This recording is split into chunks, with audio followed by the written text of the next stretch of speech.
se van a quedar sin tinta en la Moncloa con tanta carta a la ciudadanía. Un juzgado en Badajoz ha abierto diligencias contra el hermano de Pedro Sánchez por presunto delito de prevaricación, entre otros. La causa contra su mujer, Begoña Gómez, sigue adelante y además ahora la Fiscalía Europea quiere hacerse cargo de ella. Mientras, la única ley que ha conseguido sacar adelante el gobierno de Pedro Sánchez, que es la ley de amnistía, se puede enfrentar a ser frenada en Europa. En Ferraz ya no les importa ganar, ahora se conforman con resistir. Para hablar de todos estos asuntos contamos con Francisco Rosell, director de Voz Populi. ¿Qué tal, Borja? Muy buenas. Y también con don Alejandro Vara, jefe de opinión de esta casa. Muy bienvenido. Muchísimas gracias. ¿Qué tal, Borja? Bueno, se abre un nuevo frente para Pedro Sánchez, un nuevo frente en los tribunales y claro, lo primero que hay que preguntarse es, ¿tenemos Pedro Sánchez para rato o para un rato? Bueno, yo creo que la confluencia de tanto los resultados de las elecciones europeas, en el que ha resistido perdiéndolas gracias a los votos que ha recabado de todos sus socios, prácticamente los ha dejado en las raspas, y por otro lado, cómo aumentan, es decir, las investigaciones judiciales en torno a la corrupción familiar y a la corrupción de partido, pues evidentemente yo creo que ahora mismo él ha perdido la iniciativa. Lo que pasa que a él no le queda la carta que utilizó hace un año cuando convocó elecciones anticipadas, que le salió muy bien, pero ahora es que no tiene margen de maniobra ninguna porque sus socios están en los peores resultados, el mismo Partido Socialista está también en sus peores resultados, prácticamente inexistente en el resto de España, donde hemos visto que ha sido barrido en las elecciones europeas, incluso en autonomías gobernadas con mayoría absoluta por el Partido Socialista, como el caso de Castilla-La Mancha, pues evidentemente no vamos a tener un gobierno en agonía permanente que dará lo que tenga que dar, pero la iniciativa ya no es de Pedro Sánchez, por tanto tenemos un gobierno que puede durar, pero no depende de Sánchez. Y va a durar, yo creo que tal y como es la psicología del personaje, yo dudo mucho en que vaya a renunciar, dudo mucho, porque él cada día que está en el sillón es un día que gana y no mira para otro objetivo, pero sí que es verdad que va a seguir en la Moncloa, pero va a sufrir mucho. Va a ser un gobierno de mucho sufrimiento, sin prácticamente nada que ofrecer, sin ningún lado positivo, sin nada que le satisfaga ni a él, yo creo. Bueno, personalmente el con estar ya ahí le sobra, pero no va a transmitir, desde luego, la imagen de un gobierno con estabilidad, que hace cosas, que todas esas panoplias, fuera, se acabó. Y va a ser la agonía que dice el director, va a ser larga y muy dolorosa. Muy dolorosa por supuesto, para este país, porque no puede ser tener en el gobierno a lo que vamos a tener durante todos estos meses. La iniciativa depende al final de quién va a poder salir adelante de esta situación, que únicamente cabe pensar en Puigdemont. No hay otra posibilidad. Claro, porque es que además los socios de Pedro Sánchez van a tener que dar tirones en todas las direcciones. Ya lo hemos visto en la constitución de la Mesa del Parlamento de Cataluña, en el que, contrariamente a aquello que decía Sánchez, que el proceso había muerto, el proceso está mucho más vivo que nunca. Es verdad que bajó el apoyo electoral del independentismo, pero las consecuencias son una aceleración del proceso. Hay fuerzas políticas, por ejemplo el PNV, que ha quedado en las elecciones europeas como tercera fuerza en el País Vasco, algo inédito, insólito. Es decir, Sumar tendrá que hacer lo propio para no desaparecer. Todos los grupos que están en torno a la llamada coalición Frankenstein, pues van a tener que hacer cosas y eso va a ser a base de tirones con respecto a Sánchez, con lo cual la legislatura, pues lo que quede de legislatura, lo que dé de sí, la permanencia de Sánchez va a ser muy complicada. Hemos conocido hace nada este nuevo frente judicial que se abre a Sánchez con el caso de su hermano, que además Voz Populi en eso ha sido pionero y ha estado publicando nuestra compañera Mercedes Serraller un montón de noticias en torno a la situación del hermano. Claro, parece ser que el asunto es grave, es decir, aquí son varios delitos los que presuntamente se le imputarían al hermano de Pedro Sánchez. Bueno, aquí la prensa ha vuelto a hacer el trabajo que no ha hecho por un lado la Fiscalía y que no ha hecho la Agencia Tributaria, porque la verdad es que las denuncias periodísticas de Voz Populi, y fundamentalmente por el trabajo de Mercedes Serraller, han sido muy importantes. Primero, por un lado, la contratación a dedo en en un procedimiento caprichoso por el cual el propio David Azagra, pues para ser contratado por la Diputación de Badajoz, tuvo que responder a una pregunta tan sencilla: efectivamente usted es el hermano del secretario general del Partido Socialista, que era entonces no había llegado a la presidencia del gobierno. Evidentemente con un sí pues ya tenía el puesto colocado, un puesto que por lo que sabemos no está desenvolviendo adecuadamente. A mí me recuerda un poco a la figura en Argentina que se llaman los ñoquis. Los ñoquis son aquellos que están contratados a los partidos políticos que solamente acuden al trabajo el día 28, que es el día de la paga, porque en Argentina se utiliza como comida de subsistencia el ñoqui. Con todo lo que sobra durante la semana se hace un ñoqui, y entonces eso siempre se hace el día 28. Y David Sánchez es el ñoqui de oro en ese sentido. Pero es que luego hemos visto asuntos absolutamente tremendos. El enriquecimiento del patrimonio durante la pandemia, es decir, con unos ingresos de 54.000 euros, un patrimonio muy por encima de los 2 millones de euros, la posesión de casi 1.300.000 euros de acciones del BBVA, y luego vemos que además tributa, se traslada a Portugal, a Elvas, que está prácticamente como es cruzar la acera entre Badajoz y Elvas, para no tributar de acuerdo con la legislación española, de acuerdo con la política impositiva de su hermano, cosa absolutamente inédito, tratándose de un funcionario público. No hay funcionarios públicos españoles que, aunque residan en otros países, por ejemplo los diplomáticos, que no tributen de acuerdo con la legislación española. Por tanto, hay otro asunto también a investigar. Y luego la adquisición de un patrimonio, un casoplón que se ha hecho en el propio pueblo portugués de Elvas, ¿no? Allí donde se celebró precisamente la célebre batalla de las naranjas, ¿no? Con Godoy, ¿no? Que a raíz de ganar aquella batalla de Elvas, pues le regalaron dos ramos de naranjas que él regaló a su vez a la reina, de la cual se presumía que era su amante, ¿no?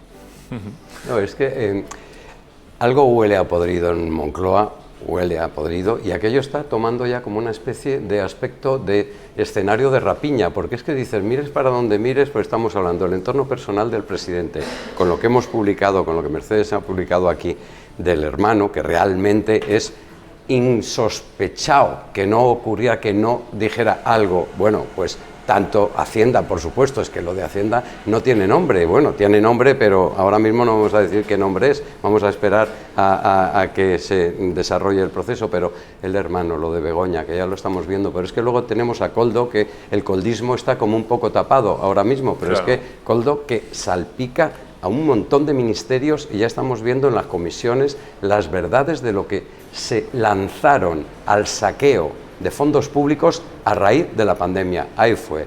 Estados de alarma, 2 estados de alarma, se miraba para otro lado y campi qui pugui, como dicen los catalanes, que cada cual se lleve lo que pueda, buenamente. De modo que es la Moncloa y alrededores, y es una imagen, un deterioro, y además según va emergiendo las verdades de lo que ha pasado, cada vez la imagen es muchísimo más lacerante, porque es que veías a un país que estaba como estábamos, y mientras tanto veías a estos personajes que se lo estaban llevando crudo, a la espera de lo que digan los jueces, por supuesto, y desde luego que yo estoy convencido de que no se van a dejar amedrentar, porque La guerra contra los jueces es otra película de la que ya hemos visto una buena parte, pero falta todavía el desarrollo fundamental.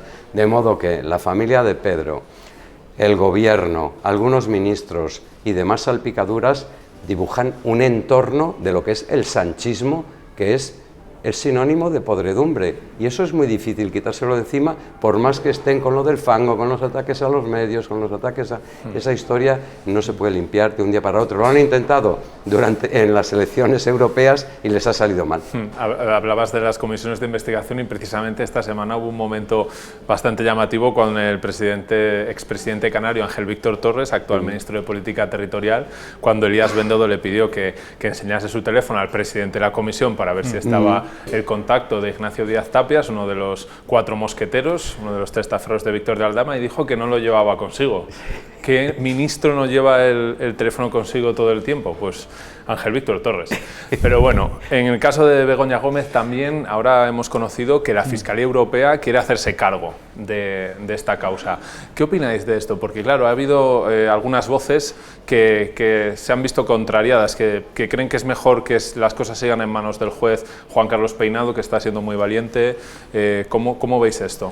Bueno, la medida de haber, digamos, en danza fondos europeos, tiene sentido que la Fiscalía Europea interviniera. Lo que pasa que no nos engañemos, es decir, la presencia de algunas personas, algunos fiscales muy alineados con el gobierno en la Fiscalía Europea ha movido ciertas sospechas, empezando por los propios jueces.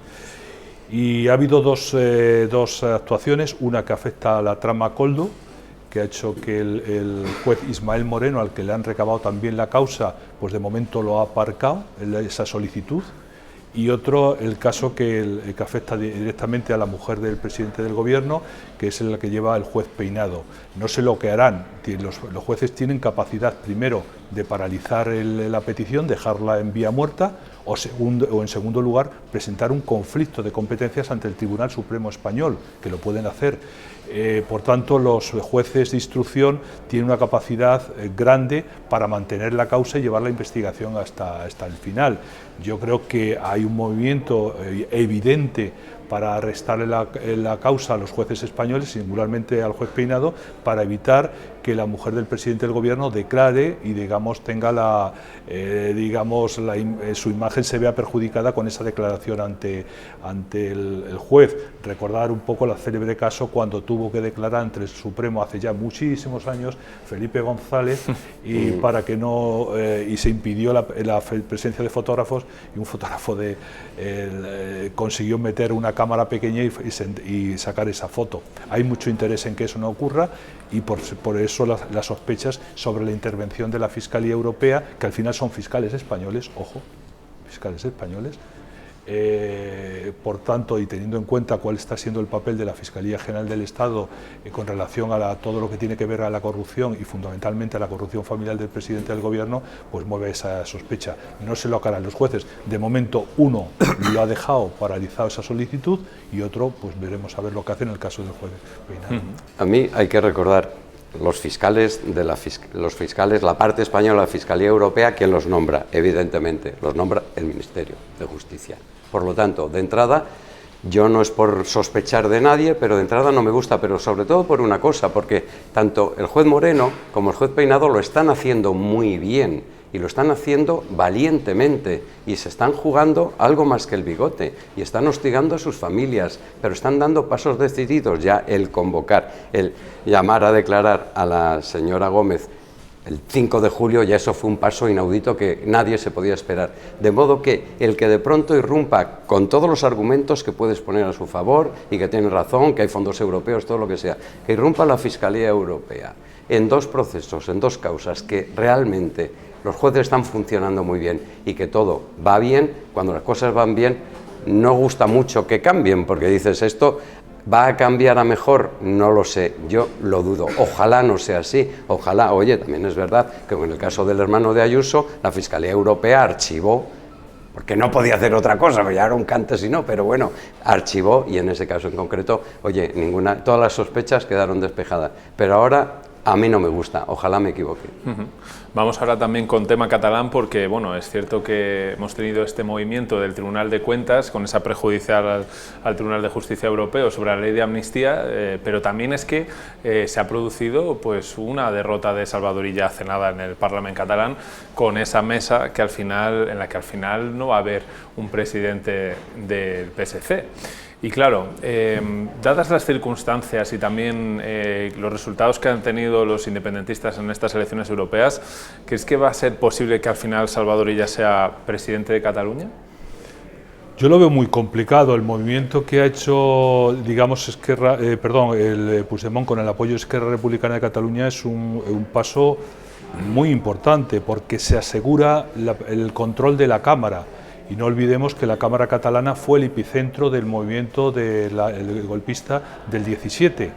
Y de hecho en el discurso de Josep Rull de ayer, todo eran apelaciones a recordar aquel episodio y dirigiéndose específicamente a Carmen Forcadell, que estaba en la tribuna presente, diciendo dos cosas fundamentalmente: que todo lo que ocurra en la Cámara está sobre cualquier ley, sobre cualquier gobierno o sobre cualquier circunstancia. Eso por un lado. Por tanto, vamos a asistir a un movimiento que puede tener las consecuencias del año 17, porque ellos están en la misma disposición. No olvidemos tampoco que Rull está indultado como partícipe en el golpe. Y por otro lado, también él, como presidente del Parlamento catalán, es el que mide los tiempos, el que modula los tiempos, a ver a quién, ofrece en primer lugar ser investido o no. Por tanto, es un movimiento estratégico de muchísima cobertura, pero sobre todo, insisto, que el primer paso que dieron ayer, que es saltarse una decisión del Tribunal Constitucional que había invalidado el voto a distancia de un prófugo de la justicia. Ayer se dieron circunstancias de 3 casos y, sin embargo, pese a esa flagrante ilegalidad, dieron el paso adelante. A mí me ha sorprendido hoy mucho que el Partido Socialista de Cataluña, el PSC y Salvador Illa hayan declarado que no van a recurrir esa sentencia, esa decisión del Parlamento, cuando fueron los que instaron a la anterior decisión del Tribunal Constitucional. Por tanto, hay muchas cosas en juego, pero el independentismo sigue haciendo fuerte, sigue aferrándose, y luego hay otra circunstancia que no conviene tener en cuenta, que te conviene tener en cuenta. Por un lado, la amnistía, el beneficio de la amnistía, que es un acto de corrupción máxima, y el hecho de que paralelamente se han ido desmantelando todos los sistemas de control del Estado para que la legalidad constitucional sea cumplida, ¿no? A mí la elección de la mesa, y con el señor Rull al frente, un golpista, 3 años en cárcel, indultado, y ahora al frente de la Cámara Legislativa catalana, son cosas que ya no nos tienen que chocar, pero bueno, de vez en cuando hay que recordarlo, ¿no?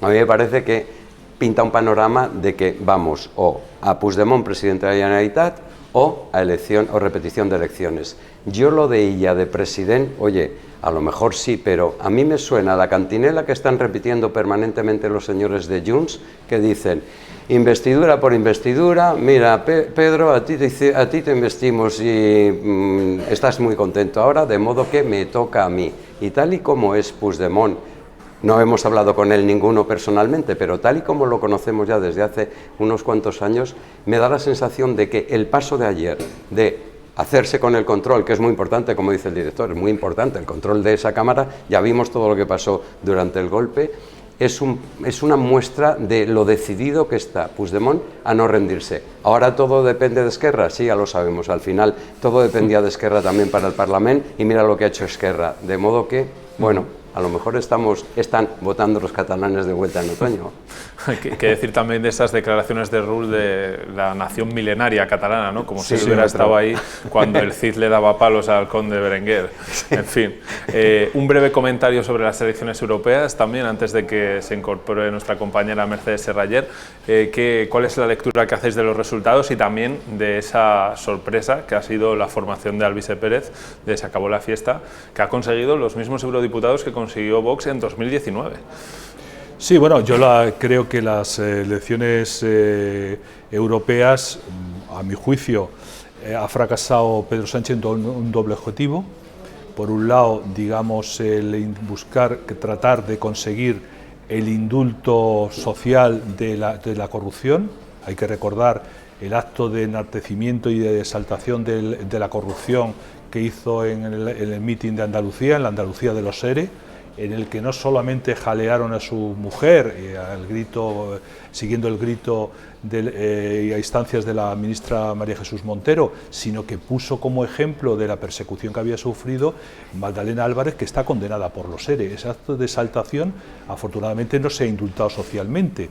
Y por otro lado, el plebiscito que él planteó, en cierta manera, con respecto a Feijóo, y de Feijóo también, a su vez, había hecho con respecto a Sánchez, se ha saldado con una diferencia de 4 puntos. Es una diferencia importante la que se ha producido. De hecho, no olvidemos que por una derrota de 3 puntos, Rubalcaba en su día dimitió como secretario general del Partido Socialista, pero el verbo dimitir no lo conoce Pedro Sánchez, que todas las derrotas al final las ha ido paliando, y con los peores resultados que ha tenido nunca el Partido Socialista ha conseguido sobrevivir, ¿no? Por tanto, me parecen 2 cosas importantes. Y una buena victoria del Partido Popular, aunque su campaña pues haya dejado bastante que desear en algunos aspectos, ¿no?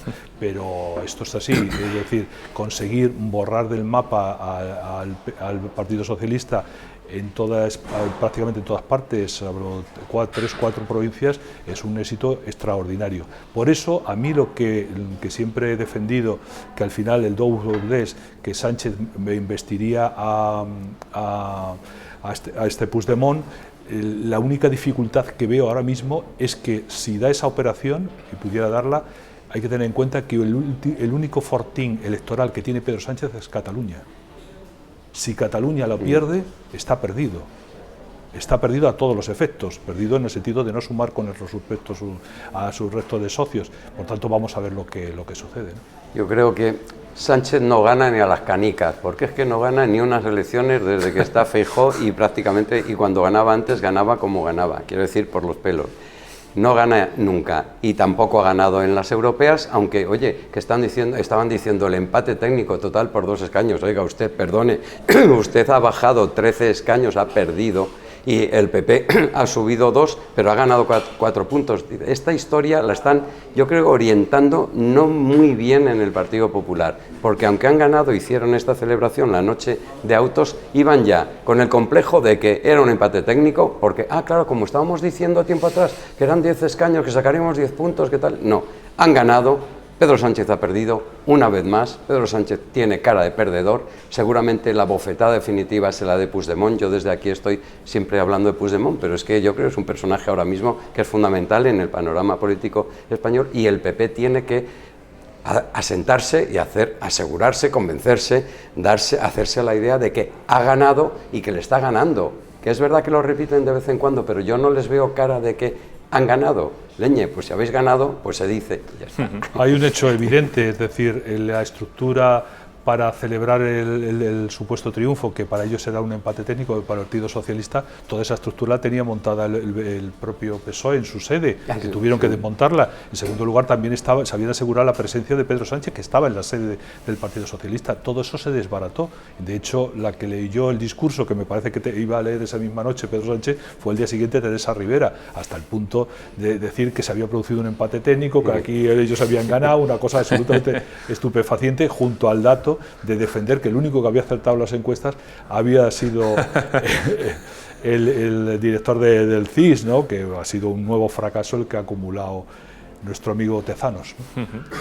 Pues Alejandro Vara, muchísimas gracias por tus opiniones y por tus análisis. Te seguiremos leyendo como siempre un montón en Voz Populi. A ti y a la sección de opinión, que es la mejor sección de opinión de España. Por supuesto, irrebatible. Muchísimas gracias. Decía Alejandro Vara que Sánchez no gana ni a las canicas, y otra que va por el mismo camino es Yolanda Díaz, que bueno, ya hemos visto que deja sumar pero no la vicepresidencia. Bueno, lleva el récord de no ganar absolutamente nada, y eso que un gran gurú de Pedro Sánchez dijo que iba a ser la futura presidenta del gobierno, Iván Redondo, pero tiene un récord de matar partidos. Si hacemos toda su relación, toda su biografía política, acabó con Izquierda Unida en Galicia, acabó con su alianza con el nacionalismo, acabó con la estructura de las mareas, acabó con Podemos, acaba de consumar, es decir, todos sus proyectos están ahí, pero claro, estamos adivinando, estamos recuperando una forma extraña de asumir responsabilidades políticas. En cualquier otro lado, cuando alguien obtiene unos malos resultados, abandona su cargo público. Aquí lo que hace es abandonar su cargo orgánico y sigue manteniendo su cargo público, es decir, en consecuencia,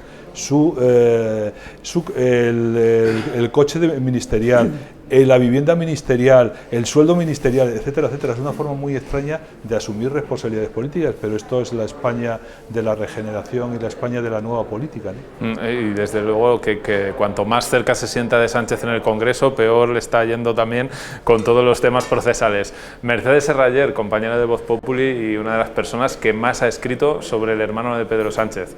Muy bienvenida. Muchas gracias. Que más y que mejor escrito. Que más y que mejor, eso es, efectivamente. Decía la ministra Pilar Alegría que, bueno, que la denuncia que de Manos Limpias estaba otra vez llena de recortes de prensa, de tabloides digitales.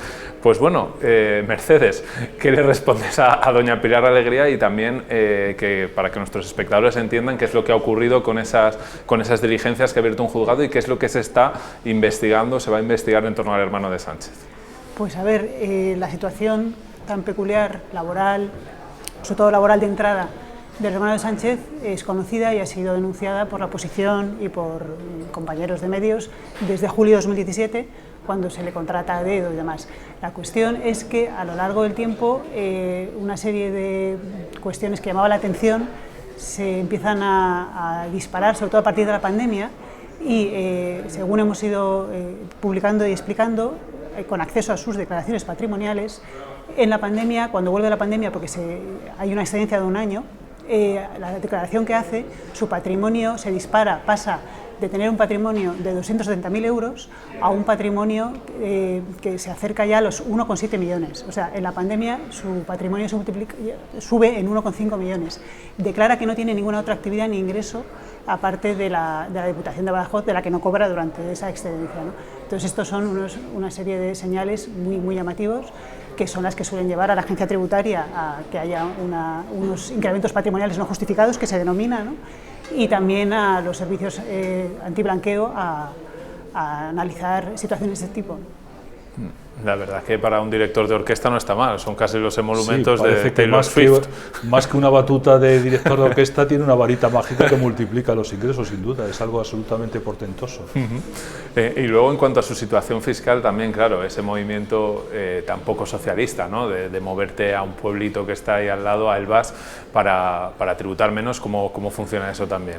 Sí, bueno, no tenemos más que recordar a la ministra de Hacienda y a todo tipo de cargos socialistas muy críticos con los youtubers en Andorra, que en cualquier caso, bueno, pues tienen una actividad por cuenta propia, ¿no?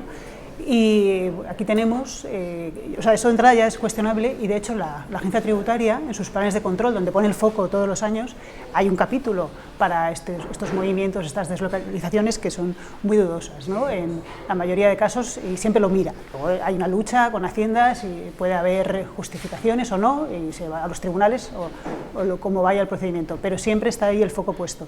Pero es que además en este caso tenemos que es un empleado público, lo cual es absolutamente insólito, y tenemos inspectores de Hacienda, funcionarios, altos funcionarios que se han llevado las manos a la cabeza y no daban crédito con esta situación.